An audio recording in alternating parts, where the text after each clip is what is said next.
ദേശീയ പണിമുടക്കിന്റെ ഭാഗമായി ഡൽഹി നിയമസഭാ മന്ദിരത്തിലേക്ക് മാർച്ച്. CPIM പോളിറ്റ് ബ്യൂറോ അംഗം ബിജു കൃഷ്ണൻ, AIKS നേതാവ് കൃഷ്ണപ്രസാദ് തുടങ്ങിയവരുടെ നേതൃത്വത്തിലുള്ള മാർച്ച് പോലീസ് തടഞ്ഞു. പ്രവർത്തകർ ഇപ്പോൾ റോഡിലിരുന്ന് പ്രതിഷേധിക്കുകയാണ്. PR അരവിന്ദ് ഡൽഹിയിൽ നിന്നുണ്ട് വിവരങ്ങളുമായി. അരവിന്ദ്, ഈ പ്രതിഷേധം ഇപ്പോഴും നടക്കുകയല്ലേ ഡൽഹിയിൽ? എന്താണ് വിശദാംശം?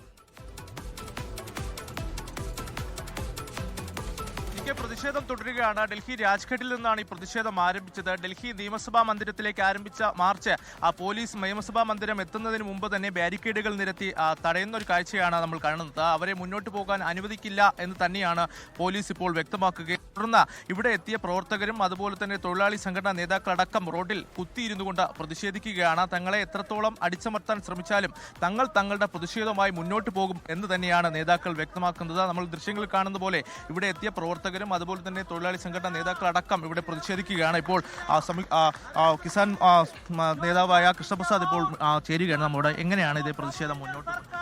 ഈ പ്രതിഷേധം ഇന്ത്യയിൽ ആകെ ഒരു വലിയ രാഷ്ട്രീയ മാറ്റത്തിനുള്ള തുടക്കമാണ്.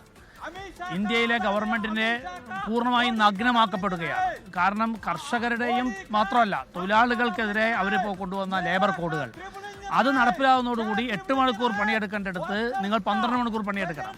നിങ്ങൾക്കിനി ഫിക്സഡ് ടൈം എംപ്ലോയ്മെൻറ്റേ ഉള്ളൂ. എന്നുവെച്ചാൽ തുടർന്ന് സ്ഥിരമായ തൊഴിലുണ്ടാവില്ല. 11 മാസത്തേക്കുള്ള 6 മാസത്തേക്കുള്ള തൊഴിലേ വേളൂ.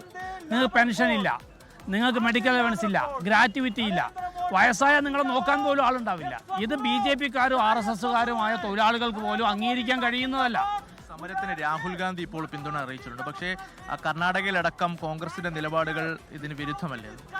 ഇതിലെല്ലാവരും ഈ പ്രക്ഷോഭത്തിന് പിന്തുണ കൊടുക്കും. കാരണം വെച്ചാൽ ഇത് ഇന്ത്യയിലെ കക്ഷിരാഷ്ട്രത്തെ അതീതമായി മുഴുവൻ തൊഴിലാളികളെയും ബാധിക്കുന്ന വിഷയമാണ്. ഞാൻ പറഞ്ഞല്ലോ, ഇത് RSS BJPക്കാരായ തൊഴിലാളികളെയും ബാധിക്കുന്നതാണ്.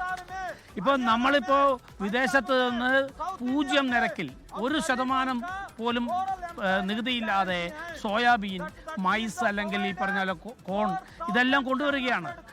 പാൽ ഉൽപ്പന്നങ്ങൾ കൊണ്ടുവരികയാണ്. അങ്ങനെ കൊണ്ടുവന്നാൽ നേരത്തെ 30 മുതൽ 150% വരെ നികുതി ഉണ്ടായിരുന്നു. ആ നികുതി ഉള്ളതുകൊണ്ടാണ് പിടിച്ചു നിൽക്കാൻ പറ്റിയത്. ഇപ്പം നികുതി ഇല്ലാതെ കൊണ്ടുവന്നാൽ ഇന്ത്യയിലെ മുഴുവൻ മാർക്കറ്റിലും നേരത്തെ റബ്ബറിലുണ്ടായതുപോലെ 240 ഉണ്ടായിരുന്ന സമയത്ത് 70 രൂപയ്ക്ക് റബ്ബർ വന്നു. അതോടുകൂടി റബ്ബർ മേഖല തകർന്നു.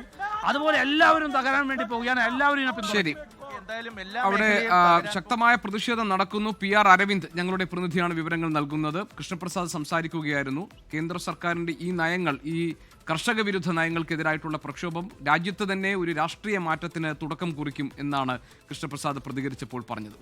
ലോകത്തെവിടെയായാലും ഏത് സമയത്തും 24 വാർത്തകളും ഓഗ്മെന്റഡ് റിയാലിറ്റി പാക്കേജുകളും എക്സ്പ്ലെയിനറുകളും വിശദമായി കാണാൻ ഞങ്ങളുടെ YouTube ചാനൽ നിങ്ങൾക്ക് സബ്സ്ക്രൈബ് ചെയ്യാം.